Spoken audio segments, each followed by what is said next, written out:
Hello and welcome to this latest weekly market recap. I'm Tom Bowley, Chief Market Strategist at EarningsBeats.com, and we'll take a look at what's happened over the last week or so.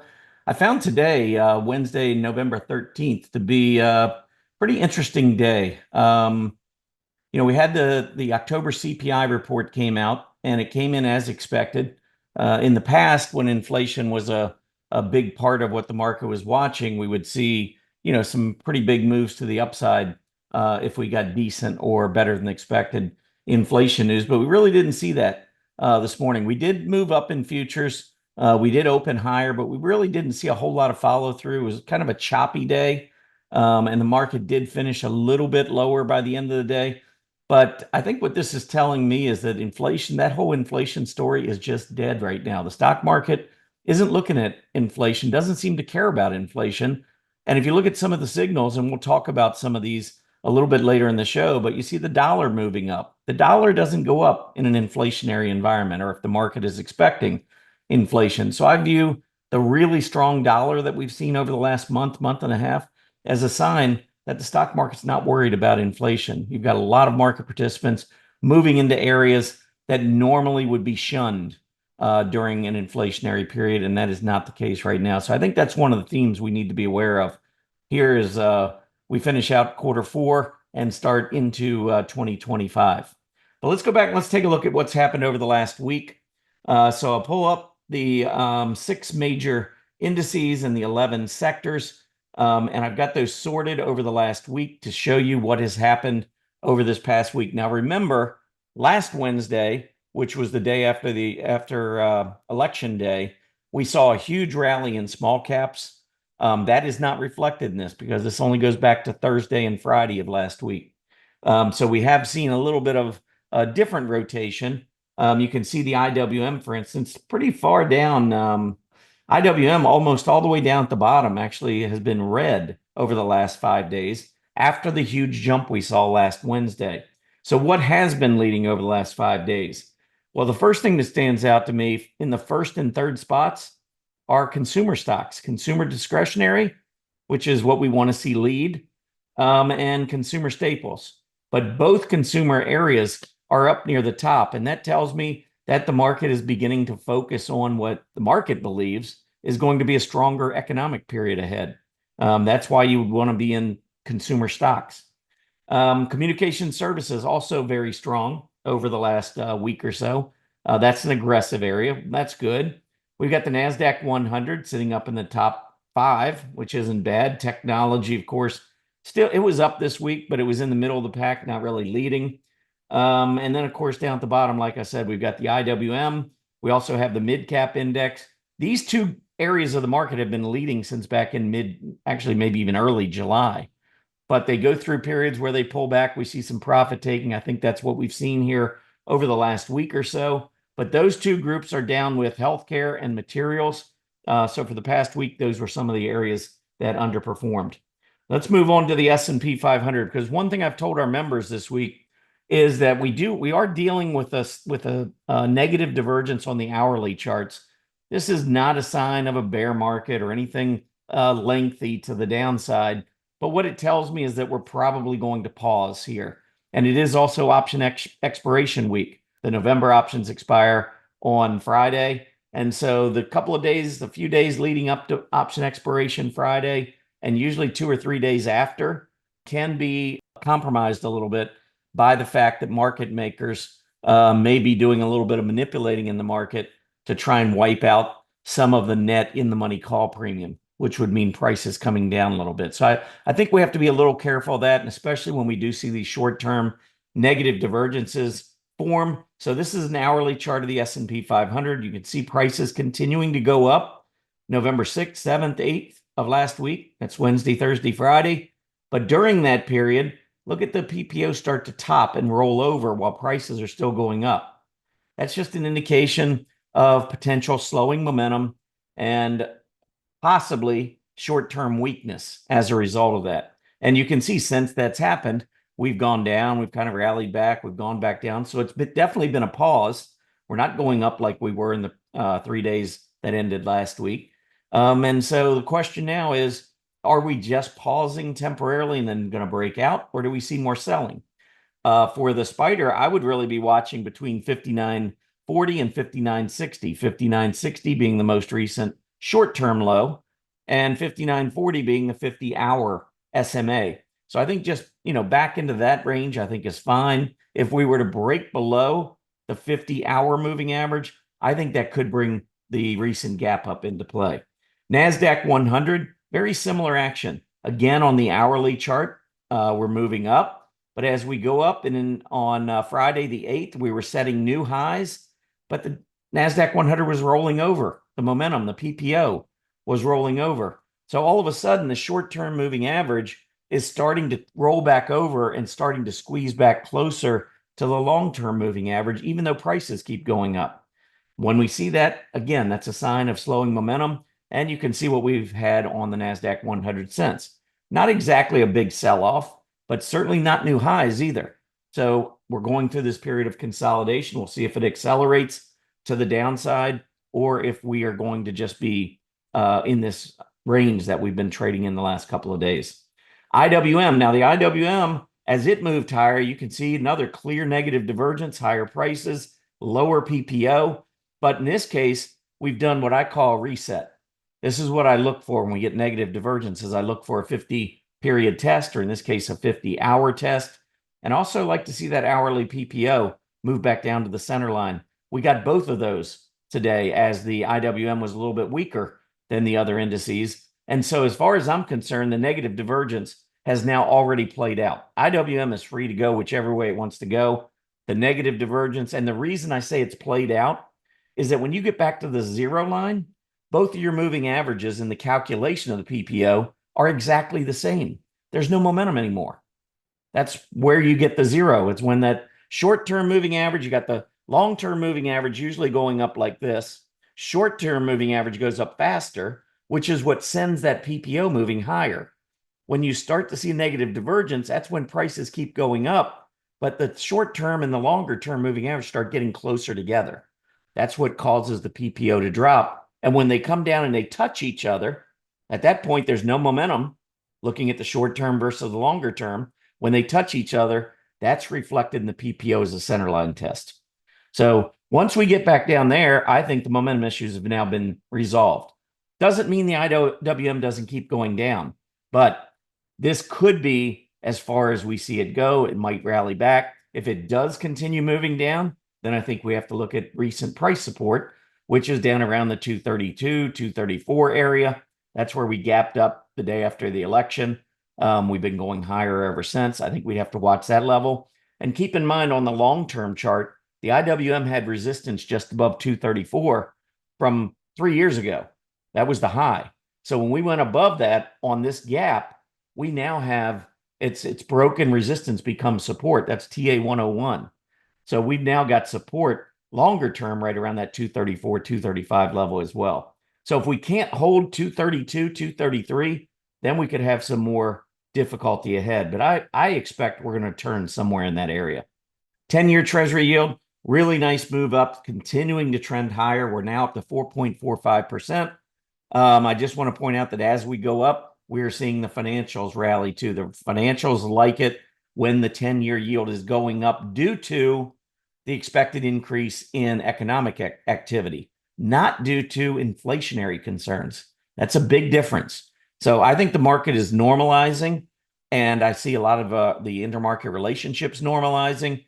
And so the fact that we've got some short-term movement to the upside in the 10-year treasury yield, I think that's one of the reasons that the market is being spurred to the upside. All right, volatility index. Well, one thing that bothered me there was, we put all our signals together, and the VIX is a sentiment indicator. It's a secondary indicator to me. It's not the primary indicator. There's only one primary indicator, and that's the combination of price and volume. Everything else I look at, all my other signals are secondary. So just because I see one secondary indicator looking bearish doesn't mean I'm just going to become bearish, because my primary is still very bullish. Price action's been great. Look at a chart of the S&P. Look at a chart of just about any of the major indices and tell me what's wrong with it. Not much when you look at price. So primary indicator is very bullish. But the VIX, this was one thing that bothered me because the VIX, the lows kept rising. it was telling me that the market was getting more and more nervous. Well, as it turns out, as soon as the presidential election was over, the VIX dropped. And so now the VIX has taken out all these lows, and we are no longer uptrending on the VIX. This is another very bullish development in the market. The dollar, here's what I was talking about. Since the beginning of October, we have absolutely exploded to the upside on the dollar. That's not what happens if the market is worrying about inflation. You would not, our currency would be one of the first things impacted by higher expectations of inflation. So that's not the case right now. But here's an interesting fact. If you go back and you look at gold relative to the S&P 500, I talk about this all the time, when the VIX is rising and when the dollar is declining, those are the two of the biggest influencers of how gold performs relative to the S&P 500. So most of the year, or at least the second half of the year, we saw the UUP, which is the dollar bullish fund, dropping. We saw the VIX, like I said, the lows were rising. We had a rising VIX, we had a falling dollar. And so what happened to gold versus the S&P 500? Here's the panel right here. I mean, gold back in July versus the S&P 500 has been going up. It was going up for 4 months. We almost hit our high that we had back in April. And so what this tells me is when I'm looking at this relationship at the end of October and looking at it where it was at the beginning of the year, gold has actually outperformed the S&P 500 in 2024. Now, my belief was it wasn't going to last, that the secular bull market would resume, the volatility index, the VIX would come down, the dollar would strengthen, and we would see the bottom fall out of gold. Well, take a look at what's happening in November. Every one of those scenarios is coming true, and the S&P is now crushing gold in the month of November. We've now fallen on this relative strength level to the point where now gold is down relative to the S&P 500 since the beginning of the year. So anybody who's investing in gold and has been all year, you'd be better off at this point if you were in the S&P 500 all year.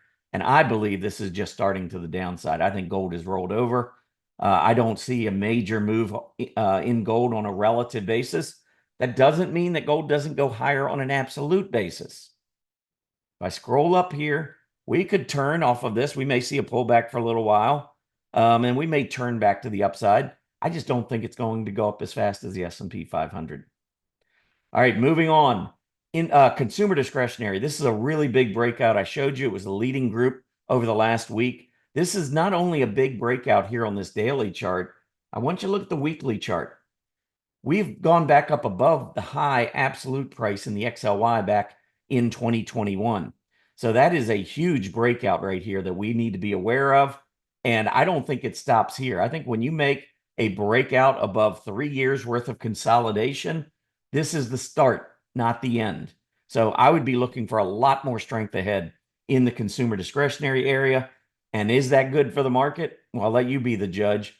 The XLY versus the XLP, this is one of my favorite, if not my favorite, long-term sustainability ratio. It helps me determine whether or not I believe the market is going to continue in its current path. The long-term chart of the XLY XLP goes higher during secular bull markets. Now, in 2022, we had a cyclical bear. We came back down. We held the prior low, which was from the pandemic, and then we started making our way back up again. Well, in 2024, we were just kind of meandering a little bit lower, but look what's happened in the tail end of September into October and now into November. We are making a very significant breakout on a relative basis between the XLY and the XLP. Now, why is that important? Well, down at the bottom, I've got a correlation chart or a correlation indicator in the bottom panel. And what it's telling you, the blue shaded area is when we have very strong positive correlation between the direction of the XLY XLP ratio and the direction of the S&P 500. They are very positively correlated. So when you see the XLY versus the XLP making a big breakout, that is a significant sign of sustainability to the current advance in the S&P 500. So we might see a pullback. We may see some profit taking. And certainly this week with options expiration, we could see some selling. But I believe it's going to be an opportunity. I think the XLY goes higher. I think this XLY XLP ratio goes higher, and I think the S&P 500 goes right along with them. Fourth quarter, we know, is strong for financials. Certainly you're seeing that. Financials continuing their move to the upside. Same goes for industrials. This is the time of the year these groups do very well. That continues. Once we get to the beginning of the year, that tends to fade. We'll see money rotate historically back toward areas like technology, discretionary, communication services. Some of that, I think, is already starting a little bit. But I think the majority of that will take place probably later in 2024 and into the early part of 2025. And that's when I see growth becoming much, much more influential in the S&P 500. All right. Want to take you over to EarningsBeats.com for a second. If you go over to EarningsBeats.com, both plural, EarningsBeats.com, you'll see an area on our website where you can sign up for a big, big event that we're having on Saturday. It'll start at 11 a.m. If you register for this event, even if you can't make the event, we will get the recording out to you. You can view it at your leisure. It's totally free, no credit card required. We're trying to give back to our community. I'm going to go through and show you why I really like small cap and mid cap. I've been talking about it since the beginning of the year, waiting for the Fed to start lowering rates. They've started lowering rates. Small caps, mid caps have been crushing the Nasdaq 100 and the S&P 500 since back in July. I think it continues, and I'm going to show you why at this event. So you definitely want to be there. If you click on that link, it'll bring up this page right here where you can sign up, name, email address, click that register now button. That saves your seat, and you will be automatically guaranteed to come in. This is a $297 value based on the stuff we're putting together, the time of the webinar. I'm giving out my time on the weekend because I want you to see what I've been talking about all year and what is now coming to fruition. I think small caps are going to be and mid caps are going to be a solid area to invest for a while. I'll talk about the duration. I'll talk about how much I think they could outperform by, all of that on Saturday. So make sure you sign up. For those of you that are on mobile devices, simply go to the slide that we put up on the screen. There's a QR code, scan it. It'll take you right to this page and you can sign up from your mobile device. But we really, really would like to see you on Saturday. Again, even if you can't make it, we'll send you the recording. So make sure you sign up. All right, a couple more things before we wrap up. First, I wanted to talk about software. Software, this is a weekly chart. This isn't a daily chart. This is a weekly chart. And we finally made the breakout above the high we saw all the way back in July. So software has been an underperforming group on a relative basis, but we just made a breakout. And I think that's going to be very significant going forward. So let me just give you a little taste of some things maybe we'll talk about on Saturday. So if you know software is strengthening and you like small caps and mid caps, well, kind of makes sense. Kind of like if you like chocolate and you like peanut butter, you put them together, you're going to probably like the peanut butter chocolate mixture. Well, if you put software together with small and mid caps, you're probably going to come up with some small and mid cap software stocks that you may like. So what I did is I went and I pulled up a scan and I said, okay, give me stocks, individual stocks that have a 50-day moving average of daily volume that's greater than 300,000 shares. I want to make sure they're liquid. Scooter scores, Stockcharts technical rank. You can look it up in chart school. Stockcharts technical rank greater than 70. That tells us essentially that we're getting some of the top names in terms of relative strength. I looked at all the companies with a market cap less than 10 billion, but more than 2 billion. So it's between 2 and 10.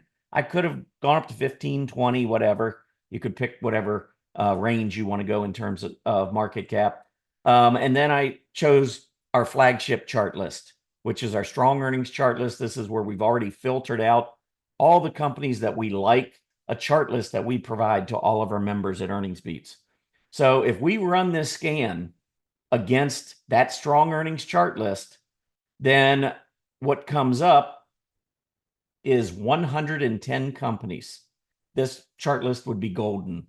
I think you're going to really want to pay attention to a number of these stocks over the course of the next 3 to 6 months, maybe longer. I believe you're going to see doubles and triples among stocks that are on this list. So we can talk about some. I can tell you right now, one stock that really has my attention is Magnite. And if we pull up Magnite, you'll see recently, look at that volume coming in. Steady, heavy volume. The AD line's taken off. We've made the breakout above 16. And what's interesting is, let's go back to a 5-year weekly chart on Magnite. Look at all these tops coming across at 15, all the way dating back to the beginning of 2022. This stock has not been able to get through the 15, 16 level. Look what it did. We've already got strong volume, and we still got 2 more days this week. This is weekly volume. It's already one of the strongest. And like I said, we still have 2 more days going. So this is a stock making a breakout with heavy volume. This is a stock that was $65 back in 2021. It's 16 right now. So if we're starting to see an environment that's going to be better and better and better for small caps, mid caps, and software is already breaking out, well, you can put all that together and start looking for stocks like this. Listen, Magnite may or may not work out. I don't have a crystal ball, but I like what's going on here. I like what's happening on the chart. I like the fact that Magnite is on my strong earnings chart list, and I love the money rotating into small caps and mid caps. Software breaking out. I mean, it kind of seems like common sense that maybe this is a stock we'll want to be taking a look at. Right after the Saturday webinar for our members, we're having our portfolio draft, and our portfolios have absolutely been on fire because of this rotation, and we were ready for it. It's not going to end, folks. I'm telling you, it's not ending. You need to come in on Saturday and check this out. To wrap up real quick, just a couple of the Mag 7 stocks that I wanted to just go over, a couple of those, and then also Palantir. We'll finish with Palantir. But here is Tesla. Big breakout. We're pulling back. I think any kind of a further pullback is going to set up a nice entry there. Nvidia has made the breakout. We do have a negative divergence on the daily chart, negative divergence on the hourly chart. So I wouldn't be surprised to see a little bit more short-term selling in Nvidia, but they report in about 10 days, a little less than 10 days. I think it might be next Tuesday, Wednesday. Anyhow, check that, or maybe it's Thursday. I don't know. But check that out, because I think Nvidia likely could make, if it does pull back a little bit here, I wouldn't be surprised to see one more push before earnings. And then finally, Palantir, big move up. But one thing I'm looking at on Palantir is there's a ton of in-the-money call premium, so you want to be careful on this stock. Also, as it's been making these recent highs, look at the hourly TPO rolling over. We could easily get a 50-hour test, which is down near 57. So I just think maybe we get a little bit of a sell-off. I think the odds are greater. No guarantees again, but I think the odds are greater that we do move lower. Anyhow, that's it for me. I do want to just remind everyone of how you can follow us at EarningsBeats.com. So again, slide on your screen right now showing you a QR code. All you have to do is scan that, and you can find out all the ways you can follow me on social media, at EarningsBeats, at Stockcharts, and so forth. So again, it's been a pleasure. We've got a lot coming up. We did have that inflation report at the consumer level this morning. Tomorrow morning, we're going to get initial jobless claims and inflation at the producer level. So we'll see if there's anything going on at that producer level. But other than that, I see a market that short term, maybe we hesitate. Longer term, I see us going higher. Have a great day, everybody. Happy trading.